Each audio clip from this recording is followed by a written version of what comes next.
अस्सलाम वालेकुम guys, I hope आप सब ठीक होंगे। खतरनाक मोड़ स्टोरी जिसका हमने कल पढ़ा था पार्ट 1 और आज इसका है पार्ट 2। अगर आपने पार्ट 1 नहीं देखा तो उसका लिंक नीचे डिस्क्रिप्शन बॉक्स में मौजूद है, चेकआउट कर लीजिएगा, आपको स्टोरी बहुत अच्छी लगेगी। और अब हम आगे से कंटिन्यू करते हैं। उमर अभी कुछ कदम दूर ही था कि इसको आयशा की चीख की आवाज़ सुनाई दी। उमर ने बिजली की फुर्ती से आयशा की तरफ देखा तो इसे ये देखकर एक झटका लगा कि आयशा से कुछ फासले पर दरख्तों के पीछे से दो आंखें जो अंधेरे में चमक रही थीं, आयशा को देखकर घूर रही थीं। अभी उमर ये समझने की कोशिश ही कर रहा था कि ये आखिर कौन है कि अचानक वो आंखें वहां से गायब हो गईं और एक गुर्राहट के साथ किसी जानवर ने उमर के ऊपर छलांग लगा दी। इस अचानक हमले से उमर बौखला गया और वो अपना तवाज़ुन बरकरार ना रख पाया और इसके हाथ से रिवॉल्वर भी निकल कर गिर गया।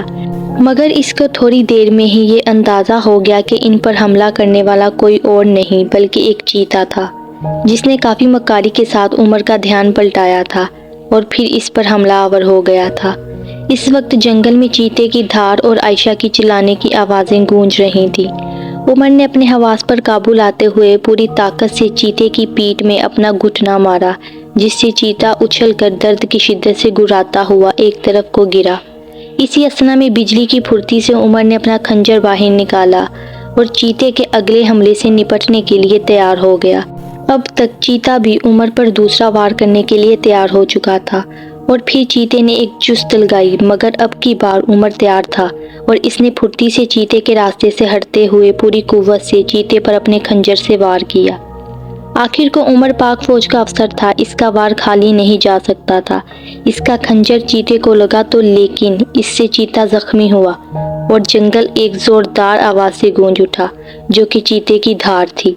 चीता जख्मी हो चुका था लेकिन इसने पलटकर उमर पर दोबारा हमला कर दिया और ये इतनी शिद्दत का हमला था कि अब की बार उमर अपने आप को संभाल ना पाया और वो ज़मीन पर गिर गया। खंजर उमर के हाथ से छूट चुका था और अब बाकायदा जंग छिड़ चुकी थी।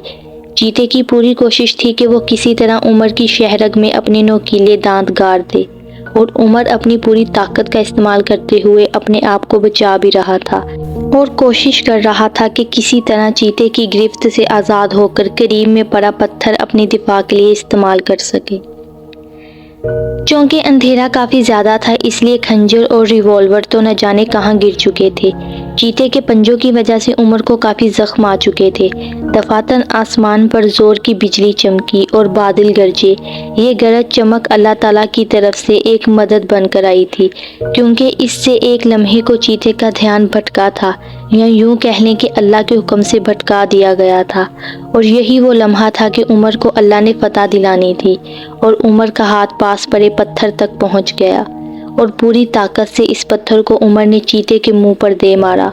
चीता इस अचानक हमले से बौखलाकर पीछे की जानिब गिरा और उमर ने बरवक्त रफ्तारी से इसी पत्थर के जरिए इसके सर पर यके बाद दीगरे कई बार हमला करना शुरू कर दिया।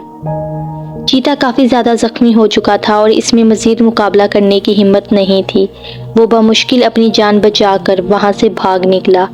उमर काफ़ी ज़्यादा थक चुका था और ज़ख्म भी आए थे उसको, लेकिन इसकी निगाहों ने आयशा की तलाश की और जैसे ही इसकी नज़र आयशा पर पड़ी तो इसके पाँव तले ज़मीन निकल गई।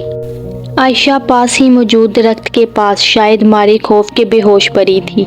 उमर आयशा को ऐसी हालत में देखकर अपनी तकलीफ़ भूल गया और आयशा के पास पहुंचा और बैग जो आयशा के पास ही ज़मीन पर पड़ा था, इसमें से पानी की बोतल निकालकर आयशा पर पानी की छींटें मारी ताकि वो होश में आ सके। आयशा होश में जैसे ही आई उमर को देखकर इसे लिपटकर रोने लगी।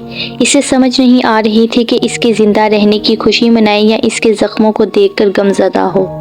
बहरहाल उमर ने आयशा को संभाला और ऐसे समझाया कि तुम एक फ़ौजी की बीवी हो और एक फ़ौजी की बीवी होने के नाते तुम्हें मजबूत असाब के मालिक बनना होगा, क्योंकि ये तो कुछ भी नहीं है।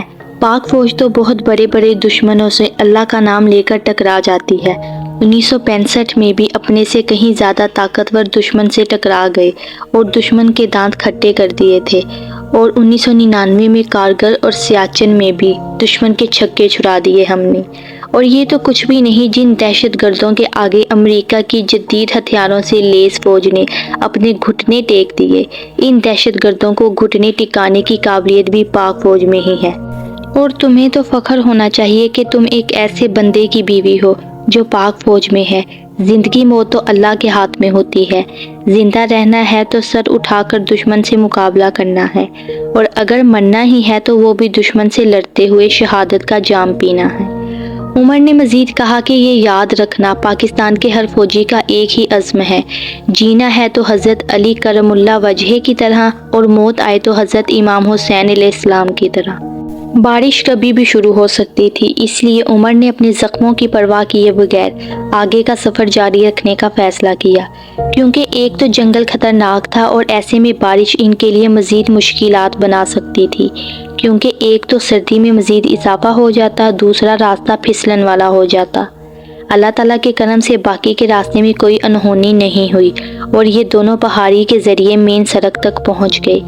سڑک پر سے اللہ کا کرنا کچھ ایسا ہوا کہ ایک پولیس موبائل جو معمول کے گشت پر تھی، اس کا گزر ہوا، جہاں عمر اور عائشہ مین سڑک پر موجود تھے۔